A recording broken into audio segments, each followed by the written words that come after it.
नमस्कार, आप देख रहे हैं न्यूज 18। मैं हूं आपके साथ मेनका चौधरी और अब बात करेंगे उत्तराखंड की। सबसे पहले बात उत्तराखंड में कोरोना के हाल की ही कर लेते हैं।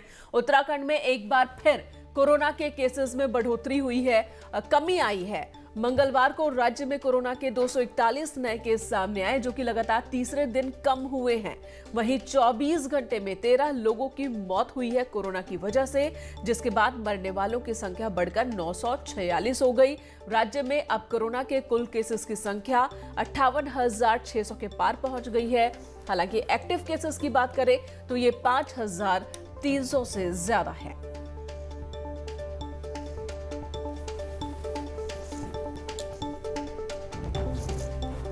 और कोरोना के ही चलते देहरादून सचिवालय जनता के लिए बंद है। विधानसभा का सत्र भी आयोजित हो गया, लेकिन इसी कोरोना संक्रमण के बहाने पिछले 1.5 महीने से राज्य का सचिवालय जनता के लिए बंद पड़ा है। अब परेशान जनता सवाल उठा रही है कि आखिर ब्यूरोक्रेसी के लिए क्या कोई अलग नियम कायदे हैं।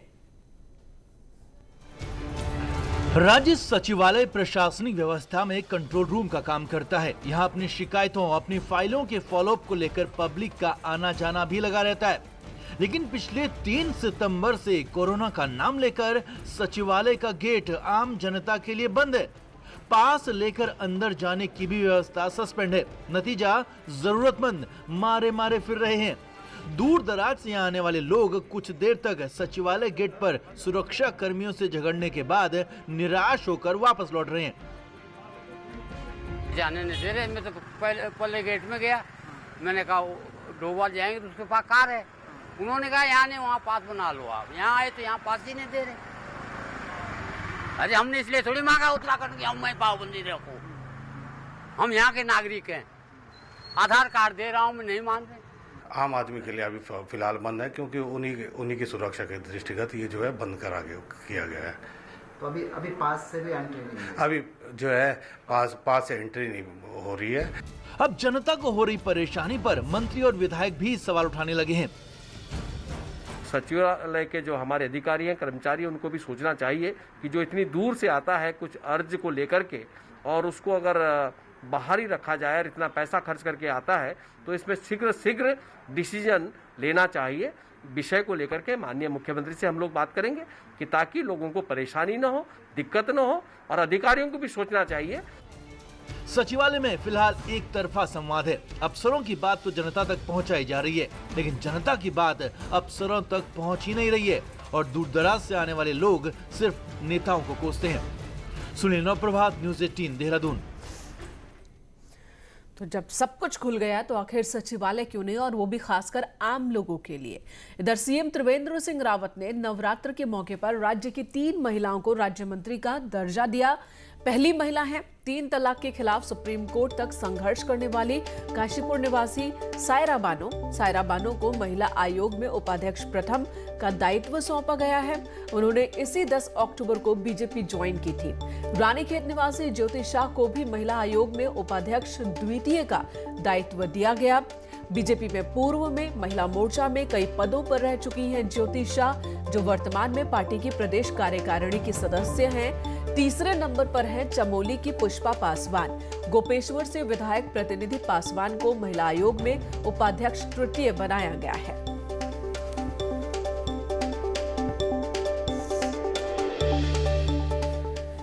इधर सीएम त्रिवेंद्र सिंह रावत आज दिल्ली दौरे पर जाएंगे। कोरोना काल के बाद सीएम का ये पहला दौरा है। दिल्ली में सीएम केंद्रीय मंत्री प्रकाश जावड़ेकर, नितिन गडकरी से मुलाकात करेंगे।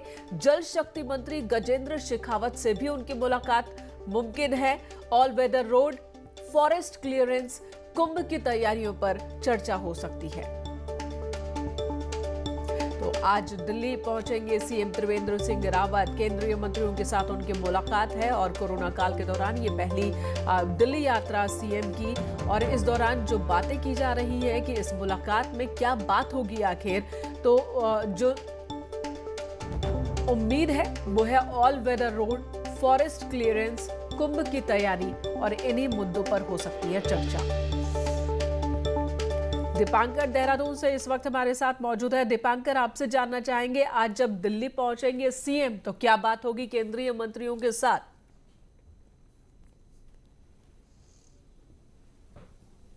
बिल्कुल, मेनका खास बात यह है कि कोरोना जब शुरू हुआ था मार्च में और उसके बाद अब अक्टूबर, लगभग 7 महीने का वक्त बीता है और अब मुख्यमंत्री त्रिवेंद्र सिंह रावत का ये पहला दिल्ली दौरा है। इस दिल्ली दौरे में खास बात यह है कि कुंभ होना है, लगभग 2 से ढाई महीने बाद 14 जनवरी से कुंभ की शुरुआत होगी। तो कुंभ में किस तरह की तैयारियां होंगी, क्योंकि सड़कों का काम है, NH का काम है और गंगा की सफाई का वहां पर काम है, तमाम घाटों का निर्माण होना है। खुद प्रधानमंत्री इसकी मॉनिटरिंग कर रहे हैं कि कुंभ की पूरी तैयारियां हो। तो केंद्रीय जल शक्ति मंत्री गजेंद्र शेखावत से मुख्यमंत्री की मुलाकात हो सकती है। इसके अलावा सड़क परिवहन मंत्री नितिन गडकरी से मुलाकात होगी, क्योंकि ऑल वेदर का जो प्रोजेक्ट है एक बड़ा ड्रीम प्रोजेक्ट है प्रधानमंत्री का, जिससे 4 धामों को जोड़ने की बात है। तो उसमें किस तरीके से प्रगति हुई है, कहां पर रुकावटें आ रही है, कहां पर बजट की दिक्कत है या क्या और किया जा सकता है बेहतर, इसको लेकर नितिन गडकरी से बातचीत होगी। इसके अलावा वन मंत्री प्रकाश जावड़ेकर से खास बात यह कि पिछली जो बैठक हुई थी ऑल वेदर रोड को लेकर, उसमें एक मुख्य मुद्दा यह उठा था कि फॉरेस्ट क्लियरेंसेस की वजह से तमाम जगहों पर सड़कों का निर्माण रुका हुआ है। तो उस कंस्ट्रक्शन को कैसे और आगे बढ़ाया जाए, फॉरेस्ट क्लियरेंसेस जल्दी से जल्दी मिले भारत सरकार की तरफ से। बिल्कुल दीपांकर, और दोनों ही मुद्दे, जो दोनों ही काम है, बहुत चैलेंजिंग है। चाहे ऑल वेदर रोड की हम बात कर ले या कुंभ की तैयारियों की कर ले, वक्त बहुत कम है, काम बहुत ज्यादा है और इसी बीच कोरोना और दूसरे संकट भी। तो ऐसे में वक्त पर सारा काम हो सके तो किस तरह की मदद की उम्मीद केंद्र से की जाए इस वक्त?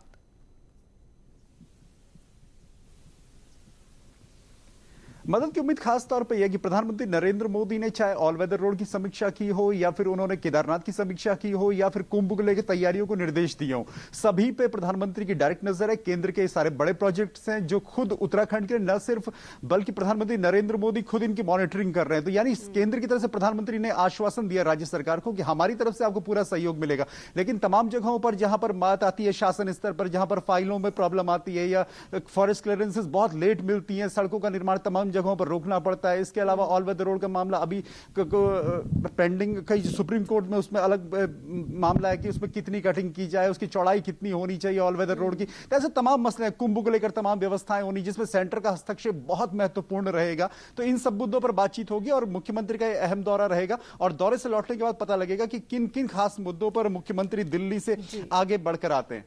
धन्यवाद दीपांकर इस वक्त पूरी जानकारी देने के लिए। अगली खबर, उत्तराखंड में राज्यसभा की 1 सीट के लिए चुनाव होना है। मंगलवार को अधिसूचना जारी कर दी गई और इसी के साथ बीजेपी उत्तराखंड से किसे राज्यसभा भेजती है, इसे लेकर कयासों का दौर भी तेज हो गया है। 25 नवंबर को सीट खाली हो रही है और इसके लिए 9 नवंबर को चुनाव होना है। 27 अक्टूबर नामांकन की आखिरी तारीख है, यानी कि अगले 4 से 5 दिनों में प्रत्याशी का ऐलान हो जाएगा। बीजेपी के अंदर संभावित उम्मीदवारों में पूर्व सीएम विजय बहुगुणा, उत्तराखंड के प्रभारी रहे श्याम जाजू, हरियाणा में महामंत्री संगठन और उत्तराखंड निवासी सुरेश भट्ट, पार्टी के राष्ट्रीय कार्यालय सचिव महेश पांडे, बीजेपी कार्य समिति के सदस्य शौर्य डोभाल और पार्टी के प्रदेश उपाध्यक्ष विनय गोयल का नाम चर्चाओं में है। हालांकि एमपी के नेता और राष्ट्रीय महासचिव कैलाश विजयवर्गीय का नाम भी चर्चा में है। बोर्ड तय करता है वो हमारा प्रत्याशी होगा और ठीक है कि अभी दावेदारी जहां तक मीडिया के माध्यम से जो सामने आई है, चाहे इलेक्ट्रॉनिक मीडिया हो चाहे प्रिंट मीडिया के माध्यम से जो दावेदारी सामने आई है, ऐसा कुछ नहीं है। उसी पे अगर हम लोग गौर फरमाएंगे। देहरादून से बड़ी खबर, जहां पर शिक्षा मंत्री अरविंद पांडे समेत 3 विधायकों को गिरफ्तारी की तलवार लटक रही है। साल 2012 के एक मामले में गिरफ्तारी को लेकर टीम गठित की गई थी, जिसमें कुल 12 आरोपी पुलिस के रडार पर हैं। हालांकि सरकार ने मुकदमा वापस लेने की भी सिफारिश की थी। उधम सिंह नगर जिला कोर्ट ने नॉन बेलेबल वारंट जारी किया है। शिक्षा मंत्री अरविंद पांडे मुख्य आरोपी हैं। मामले में विधायक आदेश चौहान, राजकुमार ठुकराल, हरबश चीमा भी आरोपी हैं। पूर्व सांसद बलराज पासी पर भी अरेस्टिंग की तलवार लटक रही है।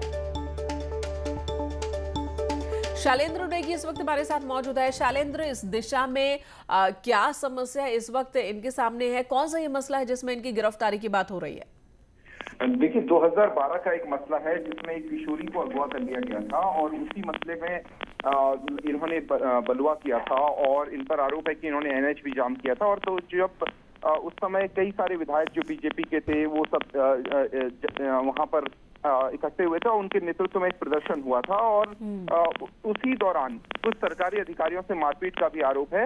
और इस पूरे मामले में सरकार ने फैसला लिया था कि इस जो केस है इसको वापस ले लिया जाएगा, लेकिन जो कोर्ट है उसने मानने से इनकार कर दिया कि इस केस की वापसी हो सकती है, इसलिए इसकी सुनवाई जारी रही।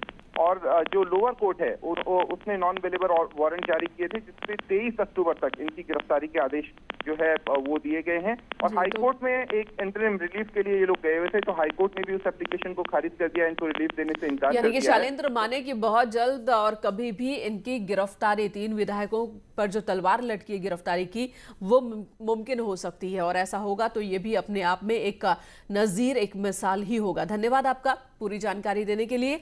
इधर नाबार्ड के चेयरमैन आज उत्तराखंड दौरे पर आएंगे। आज देहरादून में दोपहर 2:30 बजे सीएम त्रिवेंद्र सिंह रावत के साथ उनकी बैठक है। राज्य में कृषि योजनाओं पर मीटिंग होनी है।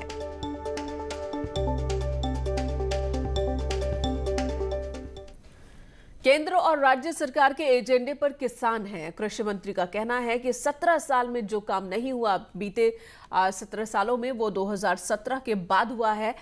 बावजूद इसके पहाड़ पर किसान की इनकम डबल करने का काम आसान नहीं है।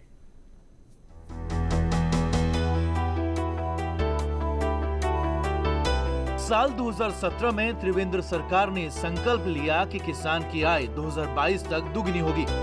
इसी प्लान पर किसानों को सस्ते लोन से लेकर सब्सिडी की सौगात दी गई। इस बात का फायदा मैदान के किसान को तो मिला, लेकिन पहाड़ में किसान को काम से जोड़ना आसान नहीं है। ऐसे में डबल इनकम के लिए कृषि विभाग को डबल दम दिखाना होगा, ताकि पहाड़ का किसान भी खुशहाल हो सके। जहाँ पहले एक पेड़ पर अगर 200 क्विंटल फल आता था, तो उसको हम 2 गुना 3 गुना वाली वैरायटीज ला रहे हैं। और फार्म पर सारी एक्टिविटीज़ को कन्वर्जेंस करने की ज़रूरत है। वहाँ मत्स्य पालन भी हो, वहाँ पशुपालन भी हो, वहाँ मधुमक्खी और शहद का भी पालन हो। पहाड़ में खेती आसान नहीं है, इसीलिए सरकार का जोर भेड़, बकरी, मधुमक्खी, मछली पालन के साथ किसान को जोड़ने की है। कृषि मंत्री की माने तो खेती में काम भी हुआ है, उत्पादन भी बढ़ा है और अच्छे रिजल्ट पर पुरस्कार भी मिला है। जैसे हम लोगों ने टेक्नोलॉजिकल सपोर्ट, इनपुट सपोर्ट और सब्सिडीज को बढ़ाना, तब कई चीज, जैसे आपने देखा कि सीड पर हमने सब्सिडी बढ़ा करके 75% कर दी। इसके साथ साथ एंटी हेल नेट्स हैं, फर्टिलाइजर्स है, इन तमाम चीजों में सब्सिडीज को बढ़ाने का काम किया। किसानों को 0% ब्याज पर लोन दिया जा रहा है। केंद्र की तमाम योजनाओं से पहाड़ में खेतों को आबाद करने की बात हो रही है, पर बावजूद इसके पहाड़ों में छोटे खेतों के साथ इनकम डबल करने की चुनौती विभाग के लिए आसान नहीं है। दीपांकर भट्ट, न्यूज़ 18 देहरादून। और अब स्वास्थ्य मंत्रालय एवं नीति आयोग के साथ न्यूज़ 18 आपसे कहना चाहता है एक जरूरी बात, और वो है मास्क पहनना। लेकिन मास्क पहनने से पहले हाथों को अच्छी तरह से धोना है, साबुन और पानी से धोना है। मास्क को इस तरह से पहनना है कि नाक और मुंह पूरी तरह से ढक जाए।